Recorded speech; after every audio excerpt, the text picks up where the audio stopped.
pediatric residents working at Cohen's Children's. I'm giving a talk with my colleague, Dr. Javadi, about parental well-being and resilience. So let's get started. Um, so there are many things that make up you and give you fulfillment, whether that be through your career, creativity, wellness, the relationships you have, and other things that you're dealing with, whether that be financial issues, the areas that you live in, and these all contribute to you, and also the things that we have to deal with and sort of balance in our daily lives. And sometimes, or oftentimes, it can be overwhelming, and that can lead to stress. And stress is dealing with difficult situations, depending on what you're dealing with at the moment. And I know that during this pandemic, over the past year and a half, it has been definitely a challenge, like working from home if you're able to, or being home with your kids a lot more often, finding daycare or people to take care of your children if you can't stay home. So we understand that this year has definitely been a little bit more stressful than others, and some things that were already at the forefront of your lives that were being a little bit more difficult or have definitely been highlighted during this time. So we can understand that. So the types of stress, so not all stress is bad. There's positive stress, which is moderate, it's short-lived, it can help actually us develop and grow. Usually these are manageable types of situations where we do have the correct support that can help us build up our resilience, and in the context of positive relationships. There's also tolerable stress, where these are situations where our brain function is affected, but it's in briefer periods of time, but it allows our brain to kind of recover when we're not dealing with these stress factors, and doesn't necessarily have any harmful effects on us. And then there's toxic stress, which is very strong situations or issues that can be prolonged, and usually activates the body's stress management response, which is usually things that we can't control, things that we find that are super difficult because we don't have the right support or the right resources to really back us up. So as I said, COVID has really kind of thrown everything up. I know now it's kind of towards the tail end of it, but initially when we were in the lockdown, a lot of us were working from home if we were able to. We had to deal with children being home from school. If you weren't able to work home, coordinating that aspect of being able to find somebody to take care of your children. Financial difficulties if you were unable to keep your job, or in terms of also paying for things, and whether that be food, basic supplies, your home, your rent, and things like that. Also accessing these supplies or food in general, because everything was kind of locked down. So depending on the neighborhood that you lived in, it might have been easier or harder to access the things that we needed. Health issues as well. I know some of us have been dealing with some health issues even prior to the pandemic that have been taking some time, some effort for you to get where you need to be. But then of course, COVID also affected that, from COVID itself, or also being able to access care, make appointments, and things like that. As well as social isolation, because we were told to socially distance ourselves from others, and being humans, that's kind of out of our normal human nature to be so socially isolated for such a long time. So those definitely can have effects on our emotional well-being, our mental well-being, as well as our physical well-being. Hi. Thank you, Dr. Ko. My name is Dr. Javadi. I'm one of the pediatricians. So as Dr. Ko summarized for us, there was a lot of negative impacts of COVID-19. I just want to quickly survey the audience and hear from you guys. Were the things she mentioned true for you? Have you guys experienced any of these things negatively impacting you or your family?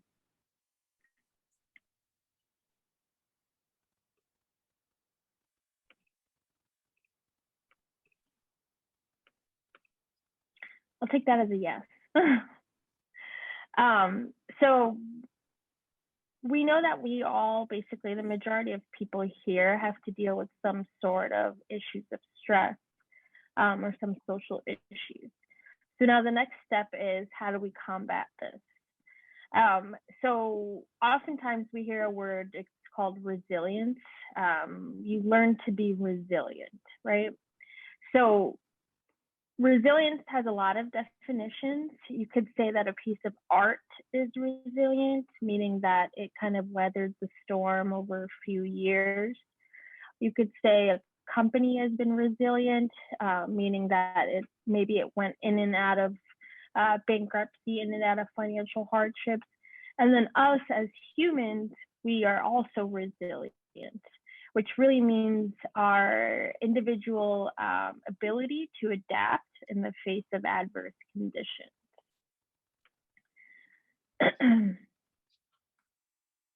So a lot of people think that resilience is intuitive. Some people are just more resilient than others, right? That's not necessarily true. Resilience isn't really a personality trait that only some people have, but it's actually something that you can develop within yourself based on how you choose to think, based on your behaviors, and based on your actions. So it is possible for all of us to learn how to be resilient just by focusing on a few aspects of our lives. It's easier said than done. If you're suffering from financial hardships, I can't just tell you, well, go be more resilient, go make more money. Doesn't really work as easily as we'd like. But based on how you choose to think about your life, based on, the actions you take to obtain your own physical wellness, based on your connections with others, you can make yourself a bit stronger internally, which in turn will affect the children in your life, your spouse, and everyone else you come into contact with. So in medicine, we've learned that when a person has qualities of resilience, it really does buffer the effects of trauma. And how do you have this sort of resilience is based on a lot of key factors. Your social support and the resources around you are a component of resilience, whether that is your family, whether that is your church group that you go to, whether that is a basketball team that you're a part of. Having a social outlet has been shown to help people get through these negative times. As kind of I was stating before, building resilience is not something that happens over time, but it's something that we have to work towards. Having a social support helps us increase our self-esteem, helps us cope with stress. And these have all been shown to reduce the factors of stress, reduce the factors of mental illness, and other barriers of our care. So I just want to, yeah. Do you want to do this? No, feel free. You can go ahead. Okay.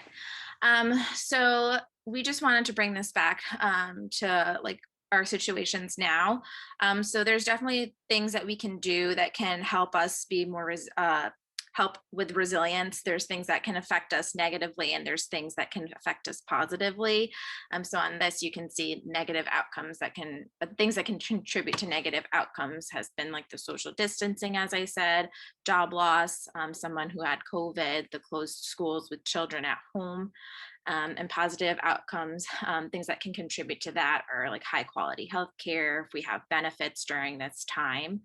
And there's also other things that we can do to help shift basically this balance more towards the positive outcomes. So one is reducing sources of stress. So if we can help reduce the daily sources of stress that we have, then that can help us. Another thing we can do is support responsive relationships. This can help build confidence in ourselves, help build confidence in others, and really help you be able to know that you are able to overcome times of adversity. And then three is like strengthening your core skills. So I'm going to talk about each of these in a little bit of backwards.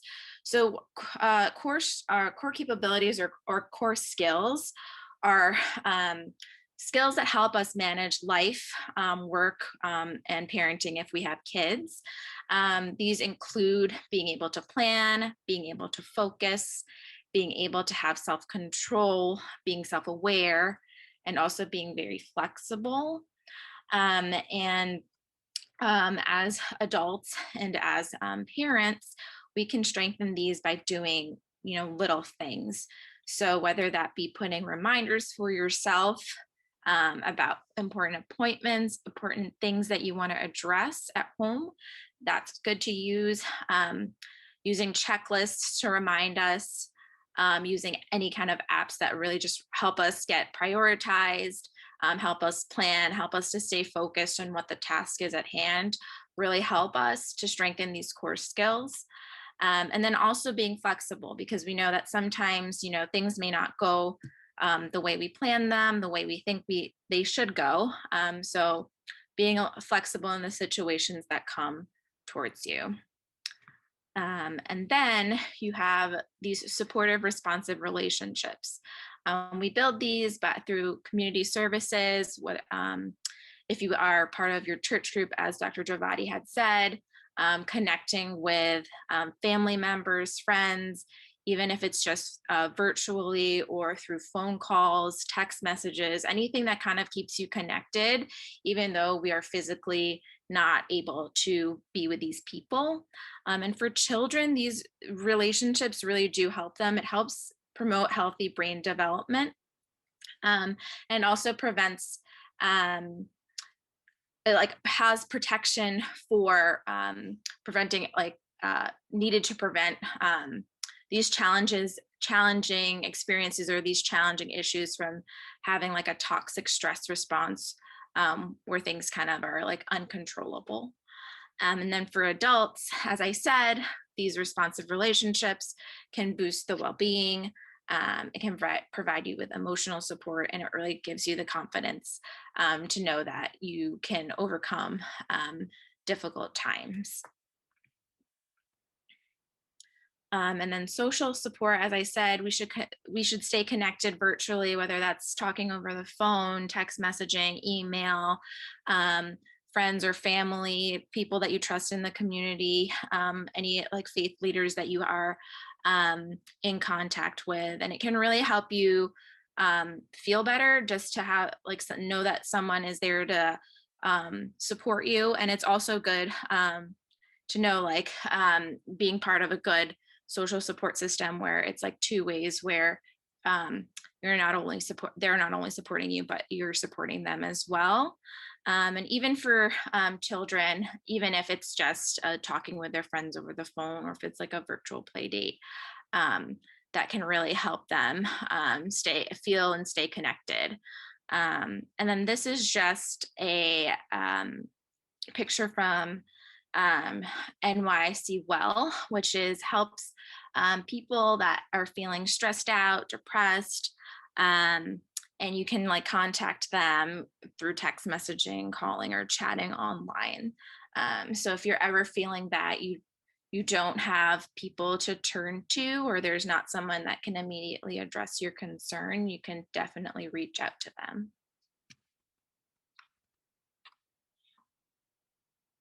Okay. And lastly, reducing source of stress. Unfortunately, some of these things may be out of our control. Losing a loved one to COVID is, unimaginably difficult. As physicians, both myself and Dr. Ko, who have worked in the hospitals and, experienced it firsthand, um, it is not something that I can give you tips and tricks on how to deal with loss.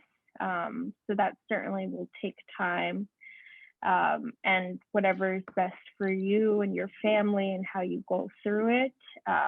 Just always know that as your pediatrician, there's always resources that we can provide to help your children deal with the loss of a loved one. In terms of job loss, unfortunately, that's been inevitable during this pandemic. There are various resources in place by the government to help mitigate the effects of this. But the reason why we just wanted to emphasize this is even if you are doing all the things right and, kind of following everything, all the advice we give you, there are always going to be certain things that are out of your control. And that's why we have to kind of learn to be resilient and almost roll with the punches. So bringing it back to our kids, what can we do to make them healthier and have better lives, especially during this pandemic? So nutrition is probably the most important thing. Not only will it make our children grow, but it'll give them the energy that they need. It'll fuel their brain. So it really has a lot more than just, the physical aspect of making their muscles bigger. It contributes to their mental well-being based on what they eat, their cognitive well-being, and so on and so forth. So the first thing I just wanted to point out to you guys is the plate that you see. So this is what we believe is a balanced meal. So breakfast, lunch, and dinner, if you can, you should make your child's plate have a distribution that's similar to what we show you. So if you see in the green is the vegetables, and it's slightly bigger than all the other portions. So we do recommend that on your child's plate, there be more vegetables than any other food group. Vegetables have the vitamins necessary to help multiple aspects of the child's anatomy. Carrots are good for the eyes, broccoli is good for the skin, so on and so forth. Your fruits are probably what your kids like to eat more, which is still fine. Keep in mind, fruits do have a bit more high in natural sugar. They're a bit higher in fructose. But again, that's still better than eating anything artificially made or anything packaged. For our grains, we want to stick with, anything that's whole wheat. So generally, the browner looking rice, the browner looking, you could say even the tortillas, whatnot.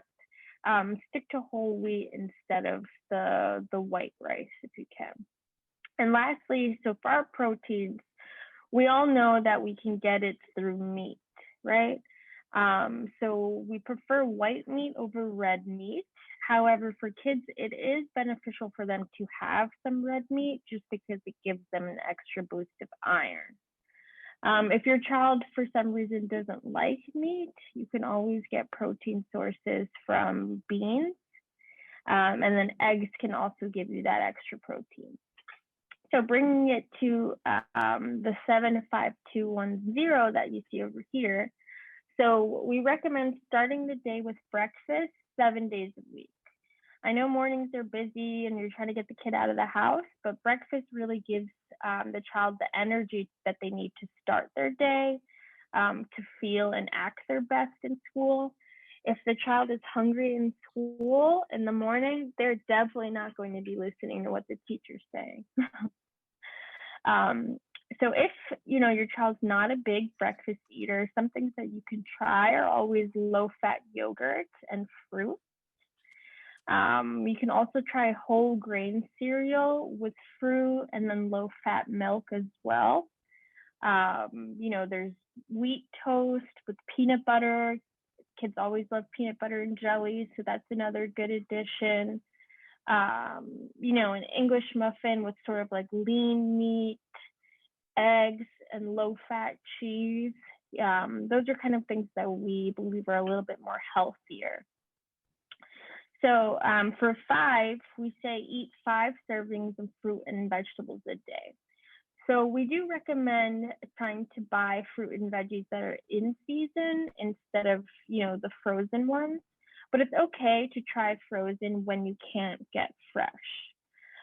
Keep in mind when you're choosing frozen, either vegetables or frozen fruits, try and pick the ones without any added salt or sugars. So, serving sizes for kids and for adults are obviously different. So a serving for a kid, we typically say is about the size of their palm, okay? In addition to breakfast, lunch, and dinner, you can totally serve fruits and vegetables for snacks. Try them with like low-fat dip. You can add like a protein with hummus. You can add it with peanut butter. Just to make it more enticing for the kids. I know a lot of kids don't enjoy just eating, broccoli or carrots raw. So it's always good to kind of throw something extra to entice them. For you guys, for parents, you can do some meal prepping earlier in the week. If you cut up your veggies and melons at the start of each week and you store them in containers, that might be a lot easier than having to deal with preparing that every morning. Keep in mind, kids we know are picky eaters, so it's probably going to take a few tries before getting your child to actually like something or to try a new food. So that's okay. Whatever works best for you and your family is certainly going to be fine with your doctors. So for the number 2, we do say aim for 2 hours or less of screen time per day. So during COVID, kids are on the screen all day, every day. So we're not really factoring that into it. If they have to be online for school or for homework, that's totally fine. We say 2 hours or less of non-school related screen time, okay? What we prefer and probably what we all did as kids was playing outside, was climbing trees, was being active. So reinforcing those things is really actually what's best for children, not only just because of the physical activity that they get, but because of the fact that they're exploring their environment. It helps them develop cognitively as well. In terms of the media, turn the TV off and keep the screens away during mealtime. Whenever they are on the screens, try and kind of watch what they're seeing with them. We always say keep screens out of the kid's bedroom. And if your child is 18 months or younger, we really kind of want to avoid screen time altogether. I know sometimes we tend to give, an 18-monther an iPad just when they're kind of needing to be soothed. And that is okay, but we really don't want them to become so used to using screens at such a young age. For children ages 2 to 5, we say 1 hour of screen time max. And then from 5 and over, we say less than 2 hours. So for number 1, be active for at least 1 hour a day. So really, activity, we include everything from taking the stairs, taking a walk, playing with toys that promote activity. And really, I think, we know this better ourselves, but, jumping rope and playing hopscotch, playing tag, all those things that we used to do as kids. Unfortunately, because of COVID, other children might not be able to play outside together, but if we can give our kids the time to be more active, that's definitely more preferred. And then for item 0, we say aim for 0 sugar sweetened drinks. Really, children, the 2 drinks that they need is water and milk. They don't need juice. for their health. They don't need orange juice. They don't need any of that. They really, really need water and milk to help them to grow. We want to cut back slowly on sugar sweetened juices. So, if your kid really loves the juice, first you can try diluting it with water, and then slowly switching to little or no juice.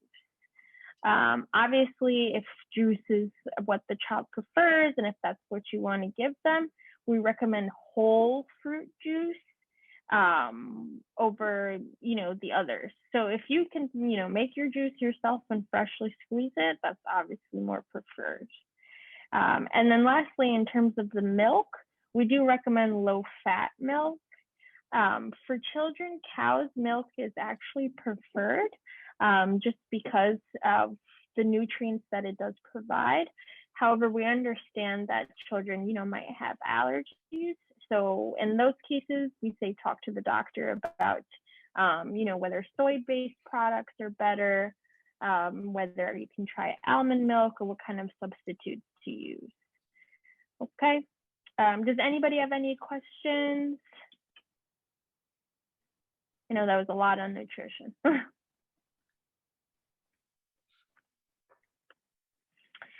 All right. So another component to really making our kids healthier is sleep. So sleeping is extremely beneficial for our children and honestly for us as adults. During sleep is when children actually grow. That's when a lot of their hormones are released. So it's really important that we create an environment with really good sleep hygiene for them. So, we say set a schedule regardless of when the kids are off. So weekends and weekdays really should not be too different. They should know that they're going to sleep at a certain time and waking up at a certain time. That being said, if either you or if the child cannot fall asleep after 20 minutes, we typically actually recommend, get up, walk around, get out of that environment. It's not really going to be helping you to kind of be rolling around in bed trying to fall asleep. Sometimes doing something else and then going back to your bed really does the trick. I think we all know this by now, but avoiding screen time prior to going to bed is crucial. The light that you actually get from the screen, it activates certain circuitry in your brain that kind of is telling you, no, you need to stay awake, you need to stay awake. So which is why we say within the hour before you're going to bed, really trying to put the phone and the TV away.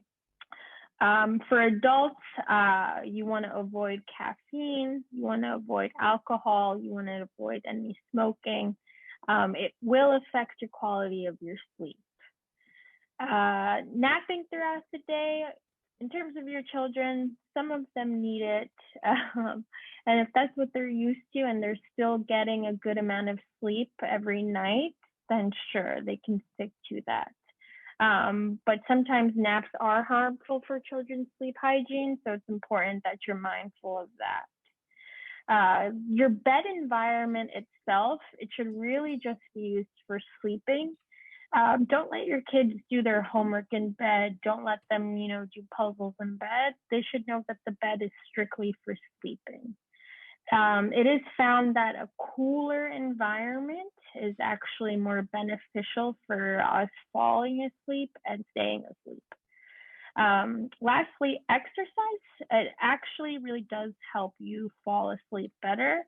And I think that's pretty intuitive. When we exercise during the day, we become more tired and we can fall asleep. The key thing to know about exercise, though, is that you shouldn't do it within about 4 hours between when you plan to sleep. And that's simply because when you do exercise, you have a surge of hormone release that actually keeps you more awake in the immediate time period. So we want to make sure that we leave a certain amount of time for that to kind of go down and for us to be able to truly fall asleep. All right. Lastly, this is just really to reiterate the fact that, during COVID, it's still possible to go out and have fun. Thankfully, now it seems like, knock on wood, we're getting towards the end of it where we can go out without a mask if we're vaccinated, of course. So New York has a lot of resources and a lot of places to go. There's an abundant amount of New York City parks, especially in Queens. So I'm not going to really lecture you on that. I feel like the resources are there for you online, newyorkcityparks.gov. There's always a place to go. So stress management for us as adults is extremely important, just because it does affect the child as well.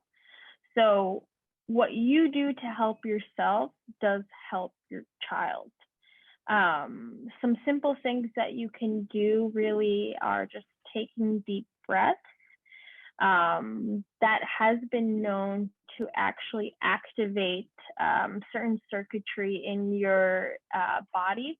We call it the parasympathetic nervous system, which is responsible for physically calming your body down. So long, deep breaths and kind of holding it and releasing is just something you can do at your desk when you're walking to kind of help yourself de-stress. The other things are sort of what we touched upon before, talking with a friend, establishing support groups, obtaining a counselor, whether it be a psychologist or a social worker. These are all things that you can talk to your doctor about, or we have resources at the end that have made this whole process a lot more accessible. So there's like several or many stress management techniques that you can do: catching your thoughts, deep breathing, relaxation, visualization, distraction, self-soothing skills, and being mindful. These are just all techniques that we can do very quickly, or you can do it even if you have an extended period of time. So deep breathing, when you're deep breathing, you should try to take in a full breath, like full belly breathing, use all your muscles, take it really slow. And then as you exhale, you can have a word that you want to say to yourself as you exhale. And that can really help calm yourself down. In terms of relaxation training, you should try to do a progressive muscle relaxation. So think of yourself as a very stiff, here you could use a stiff, like raw, uncooked spaghetti stick, and gradually kind of loosen up, move around. And then also like, think of yourself as like squeezing lemons. You're very, very, very tight. And then gradually kind of release all that tension. Thought stopping is just using verbal thoughts or imagery or physical things that can help replace an unwanted thought with a pleasant one. Visualization, this is what a lot of people tell us to do, is to imagine a place that really calms us down, or we find most relaxing, and then try to close your eyes and use all your senses when you're there. Like, what does it smell like? What does it feel like to be there? What is like, if there's like a sun, how does that feel on your skin? What does it sound like? And really just focus on yourself and using all your senses. So being very mindful about being in that situation and taking the time to like rest and relax.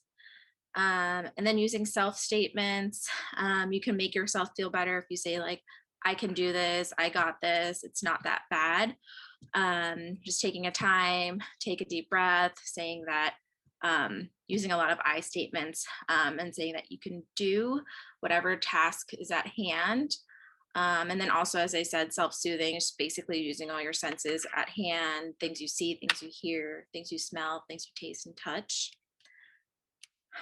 Distraction. Dr. Javadi mentioned a lot of good things about being able to go outside and exercising. There's other things that you can do if you like to read, if you like to write, if you like to paint. Sometimes just even being in the shower can help distract us and take a moment for ourselves to kind of calm down and relax. And as I mentioned, mindfulness, just being really acutely aware of where you are and taking in everything through your senses. And that can be done through either sitting, walking, or eating. So even when you're eating, you could be, most times I feel like we often are kind of eating very quickly, but if we have time, we can mindfully think how we're eating, how everything is tasting, taking our time while we're eating, and kind of just calming down our thoughts as at that point. Yeah. So to reiterate, for the child to be in their tip-top shape and as best as they can be, they're going to model off of their parents. So it's really important if you guys are in a place where you need more help, that you get the help that you need. Here, we're just going to talk about some resources that are currently available. We left this barcode here. Actually, if you're able to scan it, it shows a quick 6-minute video, and it discusses some of the things that we were talking about today. So New York Project with Hope is actually developed during COVID to help parents with whatever emotional and mental well-being needs that they might have. It's a completely free emotional helpline. And if you call them, everything is completely confidential, it's anonymous, and they will provide you with the next steps in order to get what you need. So we put the number on the bottom. You can speak to a counselor, I think, with whatever way is easier for you, whether it's via phone, via text, via chat. And they'll give you access to mental health and substance use services, and actually whatever language that you really may need. So this hotline is available 24/7 every single day. So we encourage anyone actually who might be dealing with an issue to contact this. And for you guys, if you know of any friend or any family member that you think might benefit from this hotline, please don't hesitate to give them the number. As I said, it's a completely free and anonymous service.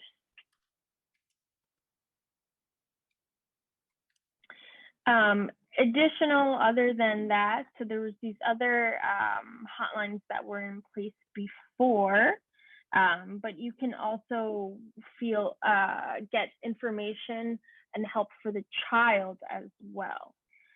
So Child Help will really assist you with any needs that you have, in particular in regards to taking care of your child.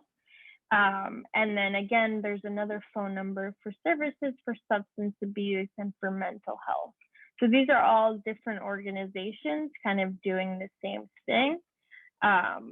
Some were started at different times, but it's just really important that we know that there's multiple resources available for us. So if one doesn't work, you don't like the methods of someone you're talking to, there's definitely something else out there, and it is always, always, always better to reach out than to think you're in this alone. We included this picture here just to kind of reiterate the fact that you can't really take care of your child until you take care of yourself. So I know, if you've ever been on a plane, and when the stewardess is showing you how to use these oxygen masks, they always say, put yours on first. So if in any way, shape, or form, your pediatricians or your own doctors can help you with anything you need, it'll trickle down towards helping your child as well.